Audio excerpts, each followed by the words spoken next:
मुझे आप में से बहुत सारे दोस्त मैसेज करके कहते हैं कि आपको इस चैनल का कंटेंट पसंद आ रहा है। उसके लिए बहुत बहुत धन्यवाद। कई सब्सक्राइबर्स ने लिखा है कि वो जानना चाहते हैं कि पीयर प्रेशर से कैसे जूझ सकते हैं। ये एक बहुत ही महत्वपूर्ण टॉपिक है और अगर आप इसका जवाब जानना चाहते हैं तो इस वीडियो को आखिर तक देखिए। नमस्कार, मैं मनोवैज्ञानिक डॉक्टर मयूरिका दास विश्वास और स्वागत है आपका योर सर्वाइवल मॉडल में। पहले समझते हैं पीयर प्रेशर क्या है। पीयर प्रेशर है पीयर यानी कि दोस्तों के दबाव में आके किसी ऐसी चीज को कर लेना जो शायद आप नहीं करना चाहते थे। साधारणतः जब भी लोग पीयर प्रेशर के बारे में सोचते हैं, लोग ये मान लेते हैं कि पीयर प्रेशर में बस वही लोग पड़ते हैं जिनको अपने ऊपर विश्वास नहीं है, जिनका व्यक्तित्व कमजोर है, जो अंदर से ठासू नहीं है। असल में ऐसा नहीं है। पीयर प्रेशर में लोग इसलिए फंसते हैं क्योंकि लोगों को सोशल आइसोलेशन का डर लगा रहता है। अलग थलग पड़ जाने का डर, अकेला हो जाने का डर। अलग पड़ जाने का डर हमें दिमाग में ठीक उसी तरीके से महसूस होता है जैसे कि कोई असली शारीरिक तकलीफ या पेन हो। देखिए, man is a social animal, ये तो आपने स्कूल में पढ़ा ही होगा। वो इसलिए है क्योंकि हमें सरवाइव करने के लिए लोगों का साथ बहुत ज्यादा जरूरी है।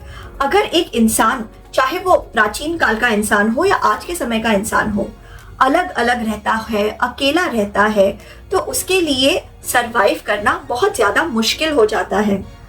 इसलिए उसे दोस्तों के बीच रहना है, वही करना है जो उसके दोस्त या उसका संगठन या उसकी कम्युनिटी करती है। इसीलिए हमें प्रेशर्ड फील होता है कि अगर हम वो काम नहीं करेंगे जो हमारे दोस्त, हमारी कम्युनिटी करती है, तो फिर ये शायद हमसे दोस्ती तोड़ देंगे और फिर हम अकेले पड़ जाएंगे, अलग थलग पड़ जाएंगे और फिर हम बचेंगे कैसे? आगे बढ़ने से पहले इस चीज को भी समझिए कि पीयर प्रेशर और सोशल इन्फ्लुएंस दो बहुत ही सिमिलर यानी कि एक जैसे लगने वाले कॉन्सेप्ट है, लेकिन दोनों में फर्क है। पीयर प्रेशर को तो मैंने समझा दिया है। सोशल इन्फ्लुएंस ये है कि जब बहुत सारे लोग किसी काम को कर रहे हैं और हम पे कोई प्रेशर नहीं है उस चीज को करने का, क्योंकि सब कर रहे हैं तो हमें लगता है हमें भी वही काम करना चाहिए। जैसे कि सब अपने बच्चों को इंटरनेशनल स्कूल में भेज रहे हैं, हमें भी भेजना चाहिए। जैसे कि सारे लोग वेस्टर्न कपड़े पहन रहे हैं, हमें भी पहनना चाहिए। सारे लोग नेटफ्लिक्स में किसी नए वेब सीरीज को बिंज वॉच कर रहे हैं, हमें भी करना चाहिए। ये है सोशल इन्फ्लुएंस। जब सब मिलके किसी काम को करते हैं ना, तो उस काम को ना करना बहुत ज्यादा मुश्किल हो जाता है। और अगर आप इस मुश्किल काम को करना चाहते हैं तो सबसे पहले train yourself to be okay with loneliness. देखिए, अगर आप अकेला रहना नहीं सीखेंगे, अगर आप अकेले अकेले मजे नहीं कर सकते, तो फिर आपके लिए सोशल प्रेशर से जूझना बहुत ज्यादा मुश्किल हो जाएगा। क्योंकि हमेशा ये डर सताएगा, दूसरों ने मुझे छोड़ दिया तो क्या। जब अंदर से जवाब आएगा कि अगर छोड़ दिया तो ठीक है यार, अपन कुछ और कर लेंगे, किताब पढ़ लेंगे, किसी और से दोस्ती कर लेंगे, मूवी देख लेंगे, वेब सीरीज देख लेंगे। जब अंदर से जवाब आएगा कि अगर दूसरों ने मुझसे दोस्ती तोड़ दी तो भी मैं रह सकता हूँ भला चंगा, तो तब सोशल प्रेशर से, पीयर प्रेशर से डील करना आसान हो जाता है। दूसरी जरूरी चीज जो आपको करनी चाहिए वो है डिसइन्वेस्टमेंट इन फ्रेंडशिप। यानी कि कभी भी किसी एक सेट ऑफ दोस्तों के ऊपर डिपेंडेंट मत रहिए। जब हमारे बस एक ही सेट ऑफ दोस्त रहेंगे और उसमें से अगर पावरफुल बंदे ने हमसे कट्टी कर ली तो फिर पूरा दोस्तों का ग्रुप ही हमसे अलग हो जाएगा। इसीलिए 2-3 दोस्तों का ग्रुप होना बहुत ज्यादा जरूरी है। कभी किसी के साथ तो कभी किसी के साथ। ये लोग बात नहीं करेंगे तो हम किसी और से बात कर लेंगे। जब आपके सारे दोस्त मिलके किसी काम को कर रहे हैं, जैसे शराब पीना या सिगरेट पीना, और आपको ऐसा लगता है कि आपको उनके पीयर प्रेशर में नहीं आना, तो याद रखिए कि दोस्तों की बुराई मत कीजिए, बस उस एक्टिविटी की बुराई कीजिए। वो भी इस तरीके से कि वो एक्टिविटी उतनी गलत नहीं है, बस आप में दम नहीं है।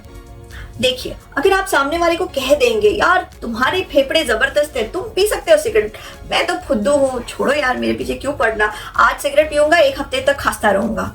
जब आप इस तरीके से अपने आप को कमजोर बता के अपने दोस्तों के सामने प्रस्तुत करते हैं कि क्योंकि मैं कमजोर हूँ इसलिए मैं ये काम नहीं कर रहा हूँ, तो आपके दोस्त आपके ऑपोजिट में अड़ के खड़े नहीं हो जाएंगे।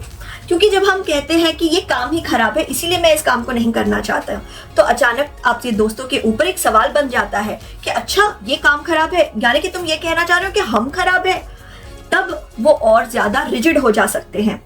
इसीलिए याद रखिएगा, दोस्तों से कहिएगा कि तुम अच्छे हो, तुम्हारा सिगरेट भी अच्छा है, लेकिन मैं कमजोर हूं, मुझे माफ करो इस बार के लिए। जब हमारे दोस्त हमें किसी काम के लिए प्रेशर देते हैं, तब कई बार हम हमारे दिमाग में गलत तरीके से सोचने लगते हैं, और उस गलत तरीके से सोचने से वजह से हमारे लिए सही डिसीजन लेना मुश्किल हो जाता है। कैसे गलत तरीके से सोचना? एब्सोल्यूट तरीके से सोचना। ओह माय गॉड, मेरे दोस्त तो मुझसे पूरी तरह से दोस्ती तोड़ देंगे, मैं हमेशा के लिए अलग थलग हो जाऊंगा, मेरी जिंदगी बर्बाद हो जाएगी, मुझे कोई दोस्त ही नहीं मिलेगा, मुझे कोई सपोर्ट ही नहीं करेगा, मेरी लाइफ खत्म। जब आप इस तरीके एब्सोल्यूट बुरा पिक्चर बनाते हैं तो आप डर ही जाएंगे ना। अपने आप से कहिए, दोस्त अभी बात नहीं करेंगे तो बाद में बात करेंगे, 2-3 बात करेंगे, एक बंदा बात नहीं करेगा तो दूसरा बंदा बात करेगा, जब इनको काम पड़ेगा ना तो ये मेरे पास आ ही जाएंगे। कई बार हम पर्सनलाइज भी करते हैं कि मुझसे नहीं हो पाएगा अकेले रहना, मैं दमदार नहीं हूँ, मेरे अंदर वो पावर नहीं है कि मैं इनसे दूर रहूंगा या गलत चीज का विरोध कर सकता हूँ। ऐसा मत कहिए। अपने दिमाग में जब भी आप अपने बारे में कुछ भी कहे तो बस अच्छा ही कहे। हमेशा अपने आप से कहे कि मेरे अंदर पावर है, मैं कर सकता हूँ, मैं स्पेशल हूँ, मैं खास हूँ, मैं अच्छे काम के लिए ही बना हूँ। अपने लिए गलत भविष्यवाणी मत कीजिए, दोस्तों के बिना मेरी लाइफ खत्म। सही बात तो ये है, ना तो स्कूल के फ्रेंड्स कॉलेज में मिलते हैं, ना कॉलेज के फ्रेंड हमारी पहली कंपनी में हमारे साथ होते हैं, और ना ही पहली कंपनी वाले फ्रेंड्स दूसरी कंपनी में रहते हैं। जीवन में जैसे जैसे हमारे दफ्तर या ऑफिस या कॉलेज बदलते रहते हैं, हमारे दोस्त भी बदलते रहते हैं, फिर उनके साथ शायद ही कभी बात होती है। हर अनुभव हमें कुछ ना कुछ खास सिखाती है, तो हर अनुभव से सीखते जाइए, आपको बहुत सारे नए मौके मिलेंगे। अगर आपके दोस्त इस तरह के हैं कि आपको किसी चीज के लिए प्रेशराइज करके आपको तकलीफ दे के आनंद पाते हैं, तो शायद वो आपके दोस्त ही नहीं। अगर आपको ये वीडियो पसंद आया है तो लाइक करना होता है ताकि मुझे पता चले, और ये मुद्दा जरूरी है तो इसे सारे टीनेज बच्चों के साथ शेयर कीजिए जो आपके जानकारी में है। आपके मूल्यवान समय के लिए धन्यवाद।